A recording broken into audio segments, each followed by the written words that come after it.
Should the 2020 Toyota Tacoma really be avoided?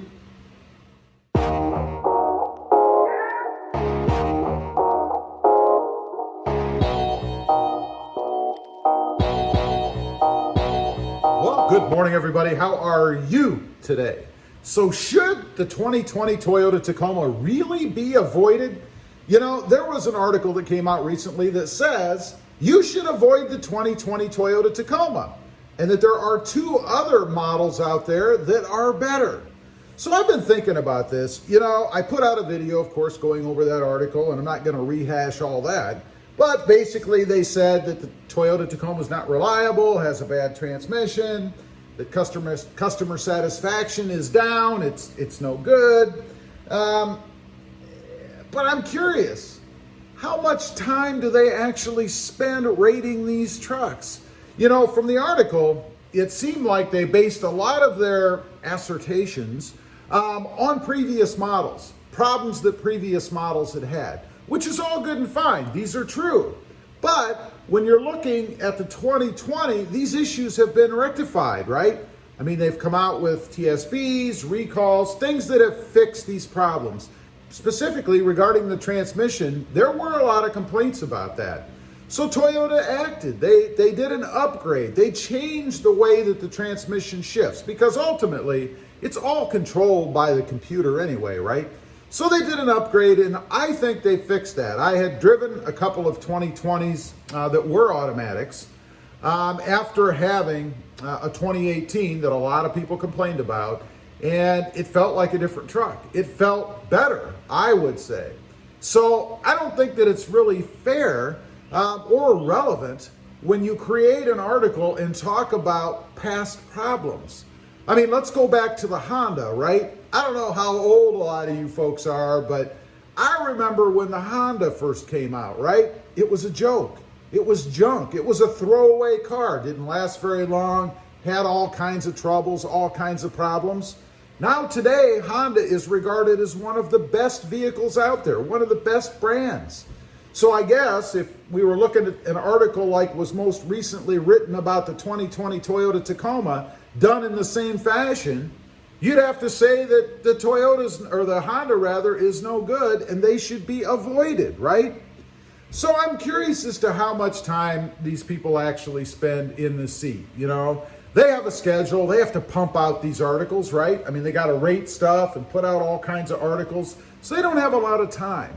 They certainly don't live with them like somebody like me does. I mean, I've had 6 Tacomas. This is a 2020. I've had it for, we're getting close to about 9 months or something like that. And I gotta say, from a reliability standpoint, I've had 0 problems.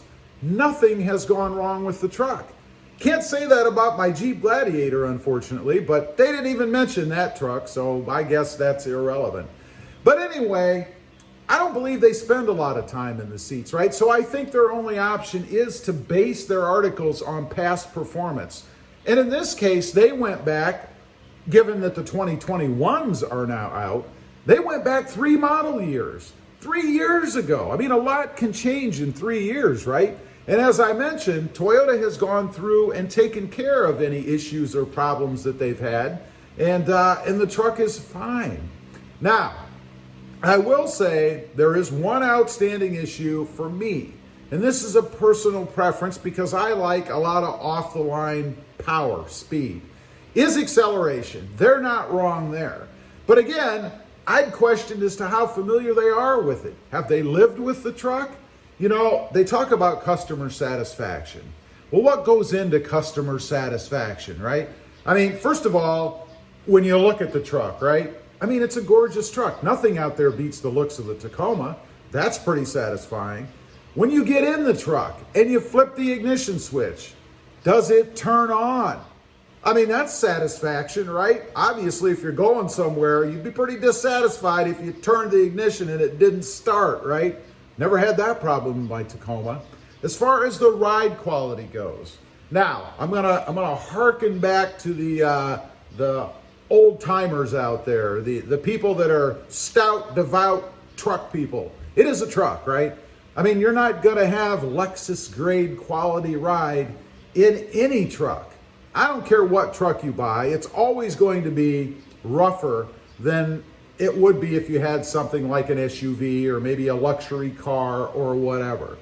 The question is, does it drive you nuts when you're in it? Does it shake? Does it rattle? Does it bounce all over the place? Does it vibrate when you're driving it? And the answer is no.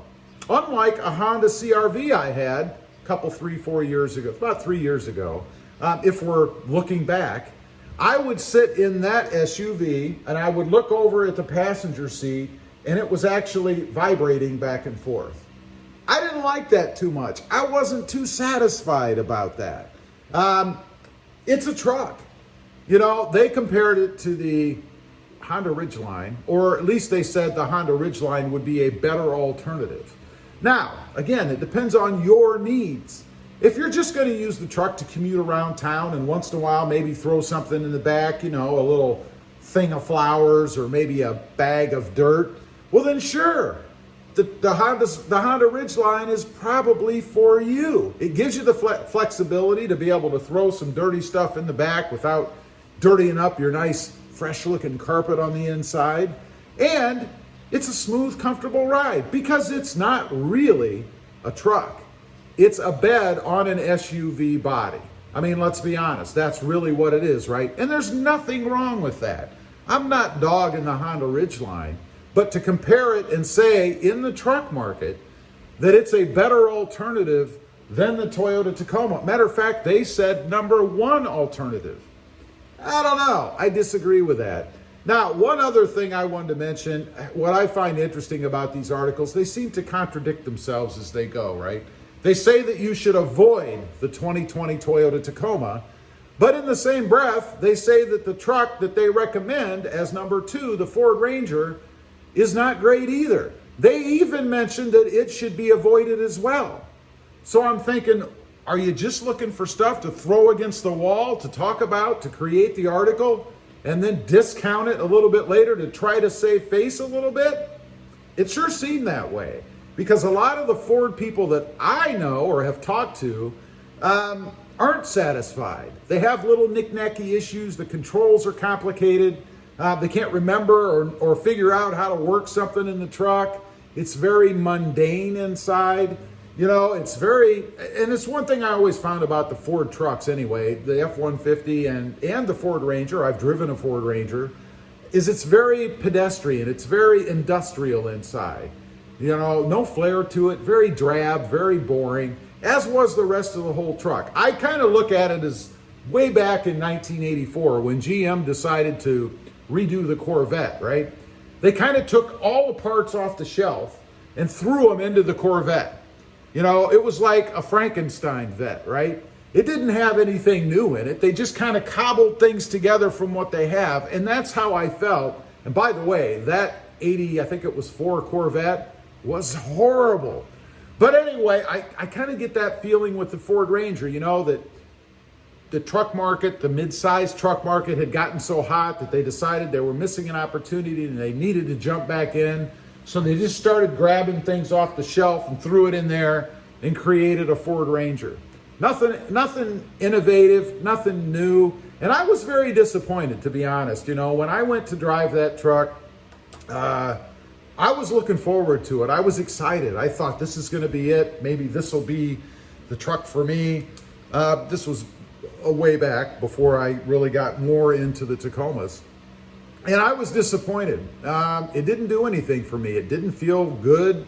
It was rough. It didn't have any power. This is the 4-cylinder turbo. I at least expected some kind of oomph from the turbo, you know, at least as long as it lasted. But I didn't even get that. So I don't know where these folks are coming from when they come out with these articles dogging the Toyota Tacoma. I think it's just a reason to attack #1 because, you know, society loves to do that. Put something on a pedestal and do everything you can to bring it down. And that's kind of what this article seems like to me.